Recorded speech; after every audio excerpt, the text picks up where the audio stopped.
सरकार देखिए पे कमीशन के बारे में बोल करके तो फंस चुकी है।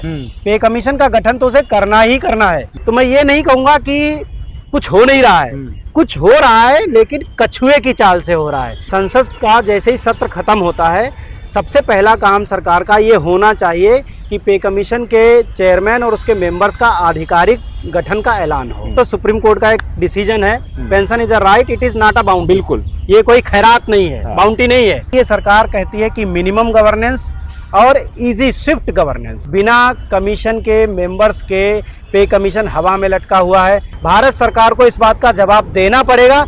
नमस्कार द स्वतंत्र में आपका स्वागत है। इस समय बेरोजगार अपनी नौकरी के लिए परेशान है। वो ये उम्मीद कर रहे हैं किसी तरह उन्हें नौकरी मिल जाए, और जो नौकरी में है वो अपनी पेंशन को लेकर के परेशान है। यानी खुश कोई भी नहीं है, सुखी कोई भी नहीं है। आखिर क्यों पेंशनर्स के साथ इतनी बड़ी दिक्कत है? जंतर मंतर पर रोज आंदोलन करते हुए पेंशनर दिखाई देते हैं। तो ये इसके पीछे क्या कारण है, ये समझने के लिए आज हम डॉक्टर मनजीत सिंह पटेल से बातचीत करेंगे। डॉक्टर पटेल जो है national mission for old pension scheme चलाते हैं, जो एक बड़ा आंदोलन भी है, एकीकृत आंदोलन है, और तमाम संगठन जो पेंशन को लेकर के आंदोलन कर रहे हैं वो एक मंच के नीचे आकर अपना आंदोलन करते हैं। मनजीत जी, डॉक्टर साहब, सबसे पहले तो आपका बहुत बहुत स्वागत है स्वतंत्र पर। पहली बार हमारी बातचीत हो रही है। मैं आपसे सर ये समझना चाहूँगा कि 8वां वेतन आयोग गया कहाँ?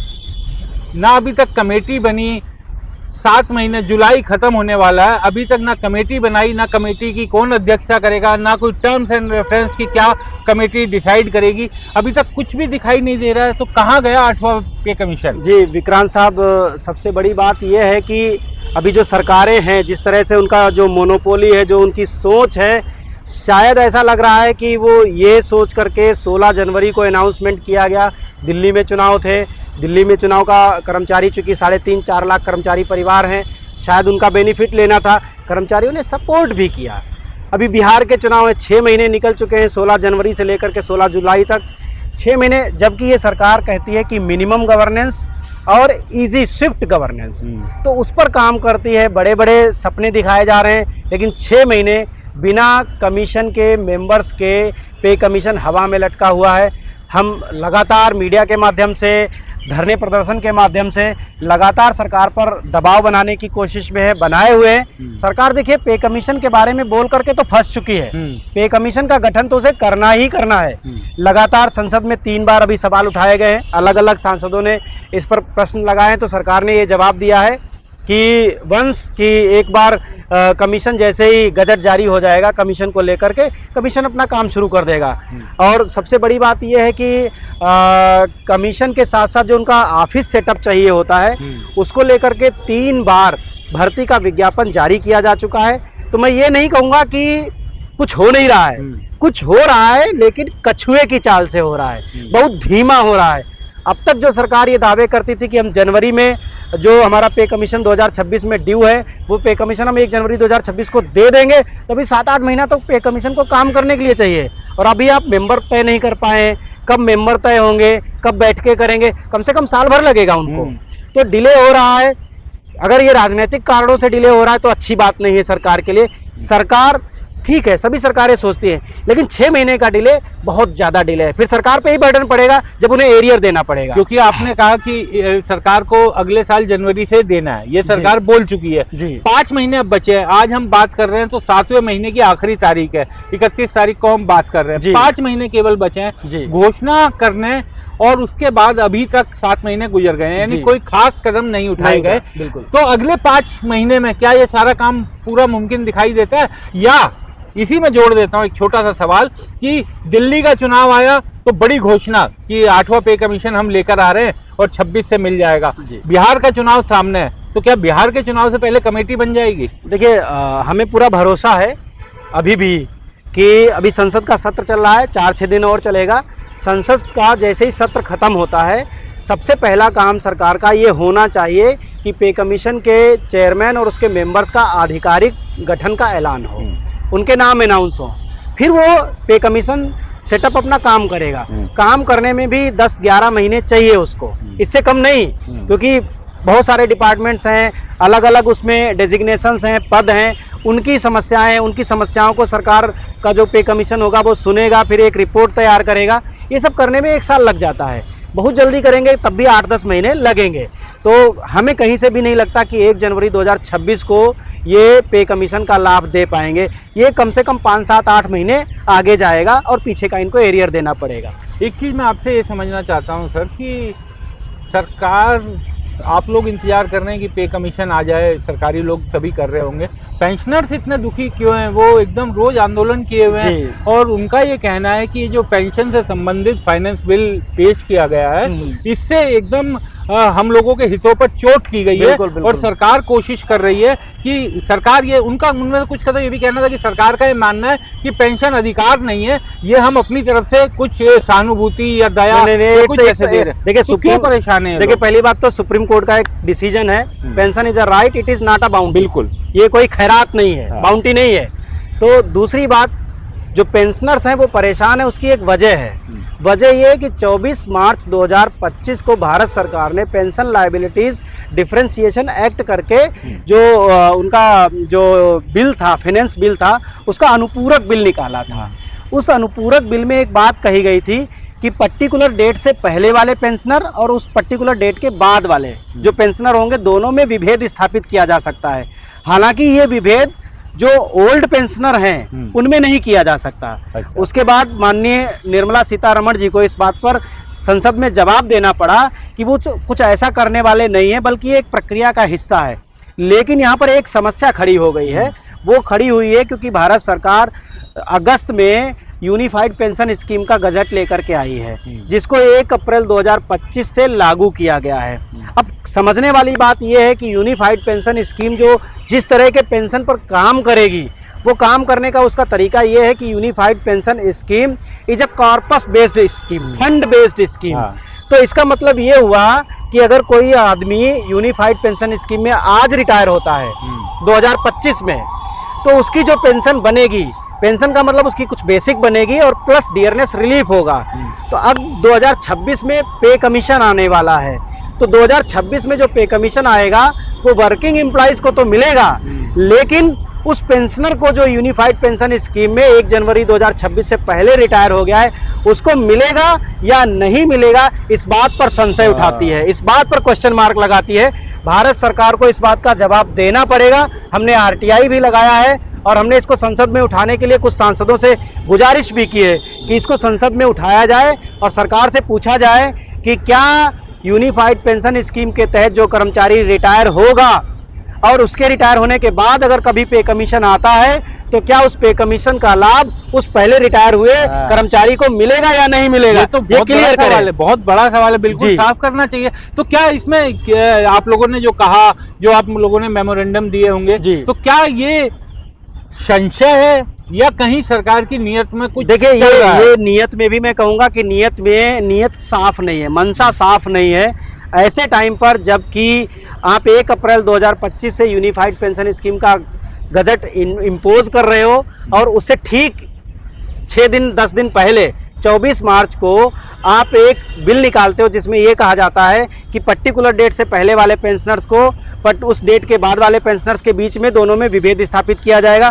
तो इसका मतलब है यूनिफाइड पेंशन स्कीम एक फंड बेस्ड स्कीम है। आप ये कहोगे ये कैंडिडेट जिस दिन रिटायर हुआ था उस समय तक इसका फंड इतना था और आज चूंकि पे कमीशन के हिसाब से उसका डियरनेस अलाउंस इसमें मर्ज हो गया है, फिटमेंट फैक्टर लग गया है, तो उसकी बेसिक अलग रहेगी और बाद वाले की बेसिक अलग रहेगी। ये बहुत बड़ा सवाल है, बहुत बड़ा संशय है। भारत सरकार को सबसे पहले इस पर अपना क्लैरिफिकेशन देना होगा कि कहीं वो इन पेंशनर को नुकसान तो नहीं पहुंचाने जा रही है। तो सर, पेंशन को लेकर सरकारें बहुत ज़्यादा वो नहीं दिखाई देती कि बड़े कहते हैं कि छोटे मन से वो ज़बरदस्ती देना पड़ रहा है, इस तरीके की बातें दिखाई देती हैं।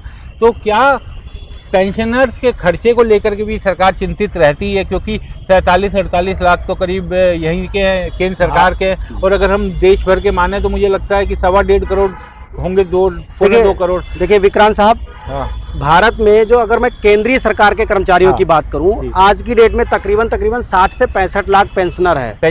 30 लाख के आसपास NPS में एम्प्लॉई है और करीब 8-10 लाख एम्प्लॉय जो है वो ओल्ड पेंशनर है। हाँ। तो इस तरह से देखा जाए हमारी संख्या 1 करोड़ भी नहीं है। हाँ। सेंट्रल हमारी पॉपुलेशन कितनी है, 140 करोड़ लोग हैं। और भारत सरकार खुद कहती है कि भारत की जो अर्थव्यवस्था है वो दुनिया की चौथी सबसे बड़ी अर्थव्यवस्था है। अभी जीएसटी ने एक रिपोर्ट दी है कि 95,000 करोड़ रुपए जीएसटी में अतिरिक्त पड़े हुए हैं। और हम रोज रोज बोलते हैं कि हमारी अर्थव्यवस्था इतनी अच्छी है, तो पेंशन देना बोझ कैसे हो गया? जनता को बरगलाना कि तुम्हारे हिस्से का पैसा इन पे खर्च हो रहा है। आप ये बताओ कि जनता तक जो भी पॉलिसीज आप लेकर के जाते हो उनको जनता तक लेकर के कौन जाता है? अगर ब्यूरोक्रेट्स ना हो, अगर सरकारी कर्मचारी ना हो, तो उन चीज़ों को धरातल पर उतारने वाला है कौन? मैं आपसे एक सवाल करता हूँ, आपके माध्यम से पूरे देश से ये सवाल करता हूँ। जब 2020 और 21 में कोरोना की वेव चल रही थी, लाखों लोग मर रहे थे, पूरी दुनिया में मर रहे थे, तब आप किसी प्राइवेट आदमी को नहीं लगा रहे थे एयरपोर्ट पे, किसी प्राइवेट आदमी को अस्पताल में नहीं लगा रहे थे। हमारे सरकारी कर्मचारी दिन रात बिना जिंदगी मौत की परवाह किए हुए वो सेवाएं दे रहे थे। उनकी भी मौतें हो रही थी, वो जनता के काम कर रहे थे, जनता के लिए कर रहे थे, इस देश के लिए कर रहे थे। और उनको पेंशन मिलती कितनी है? हम old age social income security की गारंटी तो मांग रहे हैं। हम आपसे कोई हीरा चांदी मोती जवाहरात नहीं मांग रहे। आदमी ने सेवाएं दी है 25 साल 30 साल 35 साल, उसके एवज में बुढ़ापे का सहारा मांग रहे हैं। बस इतनी सी बात है। हम लोग डॉक्टर साहब भारत की जो संस्कृति है उसमें बुजुर्गों का ध्यान रखना, उनका जब वो उम्र के उस दौर में पहुंच जाएं तो उनकी सेवा करना, ये घर परिवारों में भी सिखाया जाता है। और हर बच्चे से अपेक्षा की जाती है कि वो अपने घर के बुजुर्गों का ध्यान रखेगी। तो इस मामले में सरकार क्योंकि गार्जियन है उन बुजुर्गों की जिन्होंने अपनी पूरी जवानी खपाई सरकार के काम में, लोगों के काम में, तो क्यों सरकार, आपको क्या कारण लगता है कि सरकारें क्यों इतनी निष्ठुर हो जाती है कि इस तरीके की चीज़ें दिखाई दे? पेंशनर 80 साल 90 साल के लोग जो है वो आकर के जंतर मंतर पे ह्यूमन चेन बनाते हैं और अपना विरोध दर्ज करवाते हैं। आखिर ऐसी स्थिति क्यों? देखिए, भारत सरकार को ये सोचना चाहिए कि भारत में तमाम तरह की पेंशन पॉलिसीज़ काम करती रही हैं। CPF है जिसे आप कंट्रीब्यूटरी प्रोविडेंट फंड स्कीम कहते हैं, EPS है एम्प्लॉइज़ पेंशन स्कीम है, नया NPS आ गया और पुराना ओल्ड पेंशन स्कीम पहले से अस्तित्व में था। तो 4-5 तरह की पेंशन पॉलिसीज़ है। EPS में क्या करते थे, 12% एम्प्लॉई का जाता था, 12% सरकारें या डिपार्टमेंट डालते थे।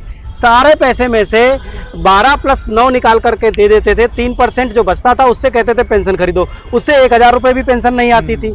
तो इस तरह से जो कर्मचारी 30, 35, 40 साल तक देश की सेवा किया है, जिसके पास कल 1 लाख रुपए सैलरी आ रही थी, अगले दिन से उसके पास 0 हो रहा है, 1,000 हो रहा है, वो कैसे सर्वाइव करेगा? बुढ़ापे पे और ज़रूरतें हैं, मेडिकेशंस की ज़रूरतें हैं, ट्रांसपोर्टेशन की ज़रूरतें हैं, बहुत तरह की ज़रूरतें बढ़ जाती हैं। तो उनको लेकर के सरकार को ये सोचना चाहिए कि कर्मचारी को old age social income security की गारंटी चाहिए। हीरा चांदी मोती जवाहरात नहीं चाहिए, वो सुरक्षा उसको देनी पड़ेगी। और विभेद मत करे, सबको एक जैसे ट्रीट करे। अगर 20 साल से ऊपर की नौकरी है तो 50% जब तक वो जिंदा रहे उसको पेंशन दी जानी चाहिए। एक इसी पे भेद ना करे, इस पे मुझे याद आया कि कुछ बुजुर्ग पेंशनर से मेरी बात हो रही थी। उनका कहना था कि ये जो फाइनेंस बिल पेंशन वाला आया है, इसमें जो पेंशनर्स हैं उनके बीच में फूट डालने की कोशिश सरकार कर रही है और सरकार की मंशा है कि वो आपस में उनमें फूट डल जाए। जी जी जी बिल्कुल विक्रांत जी, मैंने पहले भी आपको कहा कि ये मुद्दा सीधे सीधे यूनिफाइड पेंशन स्कीम के तहत जो रिटायर होंगे उनसे जुड़ा हुआ है। सरकार ने यूनिफाइड पेंशन स्कीम के गजट में कहा है कि ये एक फंड बेस्ड पेंशन पॉलिसी है। इसका मतलब ये है कि जब तक आप रिटायर हुए, जब तक आपने काम किया, उस समय तक सरकार ने फंड दिया और आपकी जेब से भी फंड काटा गया। तो उस आधार पर ये पेंशन बनी है। तो इस आधार पर सरकार विभेद करने की फिराक में है कि जो पहले पे कमीशन से पहले लोग रिटायर हो गए उनको पे कमीशन के दायरे से बाहर कर दिया जाए। हम यही बात कहते हैं, चाहे वो EPS एम्प्लॉई हो, चाहे CPF एम्प्लॉई हो, चाहे CPS हो, चाहे NPS हो, चाहे पुराने पेंशनर हो, पेंशन सबकी एक तरह हो। अभी सुप्रीम कोर्ट के जस्टिस नए साहब बने, गवई साहब। माननीय गवई साहब ने एक फैसला दिया था जिसमें उन्होंने कहा अगर हाई कोर्ट से कोई जस्टिस रिटायर होता है या सुप्रीम कोर्ट से कोई जस्टिस रिटायर होता है तो 1 रैंक 1 पेंशन OROP के आधार पर उसकी पेंशन, भले ही वो NPS में है, उसकी पेंशन कम नहीं की जा सकती। तो हम लोगों के साथ ऐसा विभेद क्यों कर रहे हो? हम लोगों के साथ अत्याचार। एक बार एक सांसद बन जाए तो उसकी 25,000 रुपये की पेंशन तय है। दोबारा सांसद बनता है तो हर साल की 5,000 रुपये एडिशनल है। इसका मतलब अगर वो 10 साल सांसद रहता है तो 50,000 की पेंशन, अगर वो 15 साल रहता है तो 75,000 की पेंशन, अगर वो 20 साल रहता है तो 1 लाख रुपए की पेंशन। और हम 30 साल सेवा करते हैं, हमको अपनी सैलरी का 50% भी नहीं देने के लिए तैयार हैं। जबकि हमारे जो 90% लोग हैं उनकी सैलरी कितनी है आज की डेट में? मैं आपको बताऊं, हमारा 90% कर्मचारी जो है वो अंडर 50,000 सैलरी वाला है, और 50,000 का मतलब basic plus dearness allowance plus TA plus HRA. ये बात आपको थोड़ा सा विस्तार में अगर मुझे बताएं, क्योंकि एक बात मैं बताऊं कि बहुत से लोग जो सरकारी नौकरी में नहीं है उनके मन में बड़ा ये वहम रहता है कि जो सरकारी कर्मचारी पेंशन रिटायर हो गया है, पूरी जिंदगी उसे तनख्वाह मिली और अब पेंशन के रूप में भी उसे बहुत मोटी तनख्वाहें मिल रही है। जी जी, देखिए विक्रांत साहब, लोग सोचते क्या क्या है, हिंदुस्तान क्या है ना, हिंदुस्तान परसेप्शन का देश है। किसी ने मीडिया ने कोई परसेप्शन फैला दिया तो वो बिना वेरीफाई किए लोग उसको मान लेते हैं। देखिए प्राइवेट कंपनियां भी बहुत सारी ऐसी कंपनियां हैं, मैं एक का नाम जरूर लूँगा, टीसीएस है। अगर आप उसमें नौकरी करते वो आपको पेंशन देती है, बिल्कुल सेंट्रल गवर्नमेंट की तरह पेंशन देती है, 50% पेंशन की गारंटी देती है, पीएफ वैसे ही काटती है जैसे सरकारें काटती हैं। ऐसी और भी तमाम सारी कंपनियां हैं जो पेंशन देती हैं। और मैं तो ये कहूँगा कि पेंशन केवल सरकारी कर्मचारी का नहीं, सबका राइट है। आप जब तक नौकरी करते हो, अर्निंग करते हो, आप सरकार को टैक्स देते हो ना, अपने हिस्से से देते हो ना। जब आप टैक्स देते हो, मान लीजिए आपके साथ कोई हादसा हो गया, तो वही सरकार जिसको आपने 20 साल 25 साल टैक्स दिया, जब आप पढ़ रहे थे तब सरकार ने आपकी क्या मदद की है? जब आप नौकरी के लिए भटक रहे थे तब आपकी सरकार ने क्या मदद करी है? आपने जब तक 30 साल तक नौकरी की है तब तक आपने किस तरह से अपना डायरेक्ट टैक्स, इनडायरेक्ट टैक्स सारे दिए हैं। तो फिर अगर आपके साथ कोई हादसा होता है या बुढ़ापे में, आपको पेंशन की सिक्योरिटी क्यों नहीं? वो चाहे प्राइवेट हो और चाहे सरकारी हो, पेंशन की सिक्योरिटी सबके लिए होनी चाहिए। वो जिस भी ऑर्गेनाइजेशन में काम करते उस ऑर्गेनाइजेशन की ये जिम्मेदारी होनी चाहिए कि वो पेंशन लायबिलिटीज़ को टेकअप करे। एक सवाल मैं आपसे जानना चाहूँगा कि आप लोग इतना बड़ा आंदोलन चला रहे थे ओपीएस के लिए कि ओल्ड पेंशन आनी चाहिए, नई पेंशन स्कीम आ गई और उसके बाद आ गई यूनिफाइड पेंशन स्कीम यूपीएस, तो आप मांग रहे थे ओल्ड पेंशन स्कीम और मिल गया आपको यूपीएस, तो इसको किस तरह से देखा जाए? और यूपीएस में जाने के लिए लोग तैयार नहीं है। देखिए विक्रांत साहब, एक बात मैं कहूँगा कि भले ही सरकार एनपीएस से यूपीएस तक आई है, लेकिन हम ये मानेंगे क्योंकि एनपीएस से कुछ बेहतर हुआ है यूपीएस, कई मामलों में बेहतर है, लेकिन अभी ओपीएस जैसा नहीं है। कुछ कमियां रह गई हैं, 20-25% जो कमियां रह गई हैं, अगर सरकार इसको दूर कर देती है तो फिर चाहे उसका नाम यूपीएस रखे या प्रधानमंत्री पेंशन स्कीम पीपीएस कर दे या भारत पेंशन स्कीम कर दे या कुछ और कर दे या मोदी पेंशन स्कीम कर दे, हमें इस बात से कोई लेना देना नहीं है। इम्पॉर्टेंट ये है कि अगर 20 साल की सर्विस पूरी होती है तो अंतिम बेसिक का 50% plus dearness relief as pension दी जानी चाहिए, और जो कर्मचारी का अंशदान है वो उसको ब्याज सहित वापस किया जाना चाहिए। एक सवाल ये जानना चाहूँगा कि आप लोग इतना आंदोलन करते हैं, छुटपुट आंदोलन करते रहते हैं, क्या कुछ बड़ी रणनीति भी तैयार की जा रही है? क्योंकि ये मामला बहुत बड़ी आबादी के साथ जुड़ा हुआ है, जिस आबादी ने अपनी पूरी जवानी काम करने में जुटाई और अब वो धक्के खा रहा है, अब वो परेशान हो रहा है। बिल्कुल विक्रांत साहब, हमने अभी भारत सरकार को एक अल्टीमेटम भी भेजा है, हमने लेटर ड्राफ्ट किया है, मिलने का अपॉइंटमेंट भी हमने मांगा है कि हमें मिलने का समय दिया जाए। और हमने उस अल्टीमेटम में ये कहा है, उस लेटर में ये कहा है कि 15 अगस्त तक अगर भारत सरकार पे कमीशन के मेंबर्स का ऐलान नहीं करती है और यूनिफाइड पेंशन स्कीम में जो हमारी 3 मूलभूत डिमांड हैं उनको लेकर के कोई फैसला नहीं लेती है, तो हम अक्टूबर के अंत में एक बार फिर से दिल्ली का घेराव करेंगे और इसमें पूरे देश से लोग आएंगे, लाखों की तादाद में लोग आएंगे, हम अपना विरोध दर्ज कराएंगे सरकार को। यानी 15 अगस्त तक अगर कमेटी की घोषणा, कौन मेंबर्स होंगे, कौन अध्यक्ष होगा, ये सब घोषणा नहीं की गई, ये तय हो जाए। और यूनिफाइड पेंशन स्कीम चूंकि फेल हो चुकी है, अभी सरकार ने पहले अप्रैल मई जून 30 जून तक का टाइम दिया था, फिर उसके बाद उसको 30 सितंबर तक टाइम दे दिया, और आप देखिए अगस्त की शुरुआत हो चुकी है। अभी संसद के एक सवाल के जवाब में माननीय वित्त मंत्री जी ने कहा है कि अभी केवल 31,655 लोगों ने यूनिफाइड पेंशन स्कीम को स्वीकार किया है, जबकि लगभग 30 लाख सेंट्रल गवर्नमेंट में एम्प्लॉयज़ हैं। 30 लाख का अगर आप देखेंगे तो 1% से भी ये नीचे का रेशियो आता है। तो इसका मतलब है कि आपने 1.5 साल तक जिस पॉलिसी पे मेहनत किया, 1.5 साल तक जिस पॉलिसी पे पैसे बर्बाद किए, 1.5 साल तक जिस पॉलिसी पे आपने समय बर्बाद किया, उस पॉलिसी को कर्मचारियों ने एकदम नकार दिया है। तो जिन लोगों ने पॉलिसी बनाई है उनसे भी एक सवाल होना चाहिए कि आप पब्लिक के लिए पॉलिसी बना रहे थे या किसी और को खुश करने के लिए बना रहे थे? समय, पैसा, धन सब कुछ आपने बर्बाद किया, लेकिन फिर भी कर्मचारी खुश नहीं है, क्यों? तो आपकी भी ये लायबिलिटी बनती है, आपकी अकाउंटेबिलिटी बनती है कि आपका के ऊपर भी अकाउंटेबिलिटी तय हो कि आप ऐसी पॉलिसी अस्तित्व में क्यों लाते हैं। आप कुछ बेहतर करिए ताकि देश के कर्मचारी, उनको old age social income security की गारंटी मिल जाए, जिसे वो पेंशन ओपीएस कहते हैं, वो मिल जाए। एक बात चलते चलते अंतिम सवाल मैं आपसे पूछना चाहूँगा कि आप लोग क्योंकि सरकारी विभागों से रिटायर हुए लोगों के लिए लड़ते हैं, उन लोगों के अपने संगठन है, मजबूत है, बात एसोसिएशन है, संगठन है, बात कर लेते हैं। लेकिन इस देश में प्राइवेट नौकरी में इतनी बड़ी आबादी काम करती है, कोई नियम कानून नहीं है, कभी भी छटनी के नाम पर लोगों को निकाल दिया जाता है, कोई पेंशन जैसी स्थिति नहीं होती। तो क्या कभी जो प्राइवेट क्षेत्र में काम कर रहे लोग हैं उनको भी अपने साथ जोड़ने की या उनकी लड़ाई, अपनी लड़ाई में उनको भी शामिल करने की बढ़िया सवाल है विक्रांत साहब। देखिए, मैं आपको एक बात बताऊंगा कि भारत सरकार ने आज से नहीं 20 साल पहले से ये बात का प्रावधान किया है कि सेम वर्क सेम पेंशन, समान काम के लिए समान वेतन। अब देखिए, कोई नर्सिंग ऑफिसर है, नर्स का काम करता है, सरकारी दफ्तर में करता हो, मतलब सरकारी अस्पताल में करता हो या किसी प्राइवेट अस्पताल में करता हो, दोनों को समान वेतन मिलना चाहिए। कब से बना हुआ है कानून? आज से नहीं, 1991 से कानून बना हुआ है। लेकिन धरातल पर उतरा क्या? मिलता क्या है? अरे 20,000 रुपये में नर्सिस से काम करवाते हैं, 15,000 में करवाते हैं, 8,000 में करवाते हैं, 4,000 में करवाते हैं। और सरकार ने मिनिमम उसका वेतन जो बेसिक सैलरी है वो फिक्स कर रखा है 44,900 रुपये। किसको मिलता है बताइए? ना टीए मिलता है, ना डीए मिलता है, ना एचआरए मिलता है। तो ये सबसे पहले तो डिमांड जो हमारा जो प्राइवेट सेक्टर का जो कर्मचारी है उसको अपने हक के लिए खड़ा होना पड़ेगा। हम तो तैयार हैं अपने दोनों बाहें खोल करके कि भाई हमारे साथ दो, हम तो आपके लिए भी वो आवाज़ उठा रहे हैं। लेकिन आप कब जागोगे अपनी नींद से?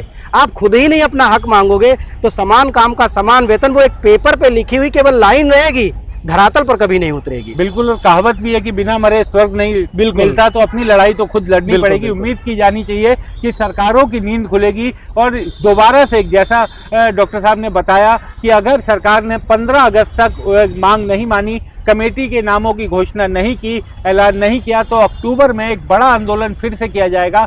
मैं आपको जाते जाते दिखाता हूं जो पिछले दिनों पेंशनर आए थे जंतर मंतर पर, बुजुर्ग पेंशनर जो उम्र के 60-70 इस समय उनकी उम्र है, और वो जंतर मंतर पर आकर के अपना विरोध दर्ज करवा रहे थे। तो चलते चलते जरा उनको भी देखिए। बहुत बहुत शुक्रिया आप सभी से अनुरोध कि स्वतंत्र के साथ जुड़े रहिए, अपना साथ हमारे साथ बनाए रखिए। सर बस एक सवाल, आपने कहा कि टेंशन नहीं टेंशन दो, तो ये पेंशनरों को सरकार की बात पर यकीन क्यों नहीं हो रहा? अरे भाई, बात यह है कि हमारे यहाँ लोग कहते हैं अंधा आंखें देखे तो पतियाए। अब आप पार्लियामेंट में जबरदस्ती कोई बिल ले आएंगे और उसमें पेंशन छीनने जैसी बात होगी। बाद में भले ही उसमें पार्लियामेंट में आपने कहा कि हम ऐसा नहीं करने वाले हैं, निर्मला सीतारमण जी ने भी कहा, पंकज चौधरी ने भी कहा, लेकिन ये कुछ करने की ऐसी आवश्यकता नहीं थी। मैंने ये बात उनको कही कि अगर हमारे साथ बैठ करके कोई निगोशिएट करता तो हम इसका कोई रास्ता निकाल सकते थे। तो लोगों के अंदर एक अविश्वास जैसा पैदा होने का काम हुआ है। लेकिन मैं जानता हूं, चूंकि मैं नेशनल काउंसिल में उनके साथ निगोशिएट करता हूं, उनसे बात करता हूं, तो चाहे कैबिनेट सेक्रेटरी हो, पेंशन सेक्रेटरी हो, ड्यूटी सेक्रेटरी हो, एक्सपेंडिचर सेक्रेटरी हो, सबने इस बात का विश्वास दिलाया है कि पे कमीशन की जैसे पूर्व प्रक्रिया थी 7वें वेतन आयोग में, उसी तरीके से बरकरार रहेंगे। तो सर ये भी क्या जुमला बोल दिया गया था? जुमला तो मैं नहीं कहूँगा, वो उन्होंने जो पार्लियामेंट में बिल लाया है वो एक जो उच्चतम न्यायालय या उच्च न्यायालय ने जो एक दिया था एक तरीके से हमारे S30 के लोगों को समानता का अधिकार, तो उस समानता का अधिकार छीनने के लिए ही एक कार्रवाई हुई है। अदरवाइज इसकी करने की कोई आवश्यकता नहीं। सर, दिल्ली चुनाव के दौरान घोषणा कर दी थी कि हम पे कमीशन ले आएंगे, लेकिन अभी तक ना मेंबर बनाए, तो क्या लगता है कि जो चिंता मत करो, अभी कोई एक दिल्ली का चुनाव थोड़ी है, अभी बिहार का चुनाव आएगा, उससे पहले सब मेंबर भी मिल जाएंगे, चेयरमैन भी मिल जाएगा, और उसके बाद में फिर यूपी का भी चुनाव आएगा, तब रिपोर्ट लागू भी हो जाएगी। तो जो तय तारीख है 1 जनवरी 2026, आपको लगता है कि हो जाएगा, उसी तारीख से मिलेगा? वो तो उन्होंने अनाउंसमेंट कर दिया है, उससे पीछे तो जा नहीं सकते। उससे पीछे कोई जाएगा तो हम लोग जाने देंगे उनको। हमारे पास में ताकत है, फिर उसको दिखाएंगे। तो सर अभी ये शुरुआत है, इसके आगे भी कुछ होने का क्या? शुरुआत तो यही है कि अगर कोई जुल्म और ज्यादती होगी तो हमेशा हम लोगों ने लड़ करके हासिल किया है। सरकार इस बात को अच्छी तरह जानती है, इसीलिए वो यूपीएस लाने का काम भी किया उन्होंने।